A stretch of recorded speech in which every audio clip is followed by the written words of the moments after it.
एक सवाल काफ़ी दिनों से मेरे यूट्यूब चैनल के हर एक वीडियो के कमेंट बॉक्स में पूछा जा रहा है कि सर अगर कोई लड़का या लड़की, चाहे वो एससी हो, एसटी हो, ओबीसी हो या जनरल हो या ईडब्ल्यूएस की हो, उसने अपने ओवर एज होने से पहले ही जेआरएफ निकाल लिया हो, किंतु वह एडमिशन नहीं ले पाती है पीएचडी में, तो ऐसे में क्या, जब वो 36 साल की उम्र में या ओवर एज होने के 1 साल बाद अगर वह एडमिशन लेता है या लेती है, तो क्या उसे जेआरएफ की फेलोशिप मिलेगी कि ओवर एज होने की वजह से उसको फेलोशिप रोक दी जाएगी, उसका एडमिशन रोक दिया जाएगा?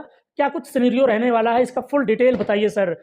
और आज इस पे हम लोग बातचीत करने वाले हैं। अगर आप वीडियो पे नए हो तो वीडियो को लाइक करिए, चैनल को सब्सक्राइब करके रखिए। याद रखिए, इंडिया का ट्रस्टेड पीएचडी गाइडेंस चैनल है। अब चलिए बात ये कर लेते हैं, अगर कोई व्यक्ति ओवर एज होने से ठीक 1 साल पहले या उसी साल जेआरएफ निकाल लिया, लेकिन किसी कारणवश उसने एडमिशन नहीं लिया या पीएचडी में एडमिशन नहीं हो पाया, तो क्या वह जब आगे एडमिशन लेगा, जब वो ओवर एज हो चुका होगा, क्या उसे जेआरएफ फेलोशिप मिलेगी? अगर मिलेगी तो कब से मिलेगी? तो पहला चीज़ तो ये जान लीजिए कि अगर उसने जेआरएफ को ओवर एज होने से पहले ही निकाल लिया, तो उसे जेआरएफ का बेनिफिट मिलेगा, उसे 44,400 रुपये मिलेंगे।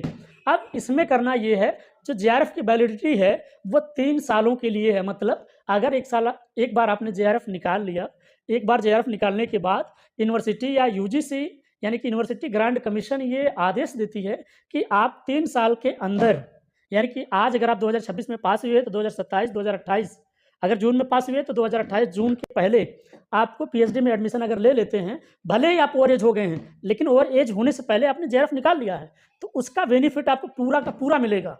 बशर्ते याद रखना, 3 साल का जो टाइम पीरियड मिलेगा उसमें आपको एडमिशन ले लेना है। आपको एटीट्यूड पाल के नहीं रखना है कि सर मैं सेंट्रल यूनिवर्सिटी में ही पीएचडी एडमिशन लूँगी, या आईआईटी में ही एडमिशन लूँगा, या स्टेट यूनिवर्सिटी की जो टॉप यूनिवर्सिटी होगी उसी में ही एडमिशन लूँगा, या जेएनयू, बीएचयू, इलाहाबाद, ऐसा कोई वो सिनेरियो पाल के नहीं रखेंगे। याद रखिए, पीएचडी की इंपॉर्टेंस उतनी ही है, बस लोगों ने यूनिवर्सिटी के अंदर यूनिवर्सिटी की वैल्यूएशन करते हैं। मान लीजिए कोई डीयू का है, दिल्ली विश्वविद्यालय, कोई जेएनयू का है, कोई बीएचयू का है, कोई इलाहाबाद का है, तो इनके बच्चे जब इनके कैंपस में एक दूसरे से चेंज होते हैं तो इनको लगता है कि बड़े अच्छे-अच्छे बच्चे आ गए हैं। लेकिन जब आप गवर्नमेंट एम्प्लॉयी बनेंगे, लेकिन जब आप असिस्टेंट प्रोफेसर का फॉर्म भरेंगे या कहीं गेस्ट फैकल्टी में आप चयन होंगे, दोनों की इंपॉर्टेंस उतनी ही होगी, किसी की इंपॉर्टेंस को आप कम नहीं कर सकते। बस इतना ही कहना चाहता हूँ कि आप लोग अपने मन से ये भ्रम निकाल दीजिए कि जेआरएफ होने के बाद पीएचडी एडमिशन बड़ा लेट मिलता है।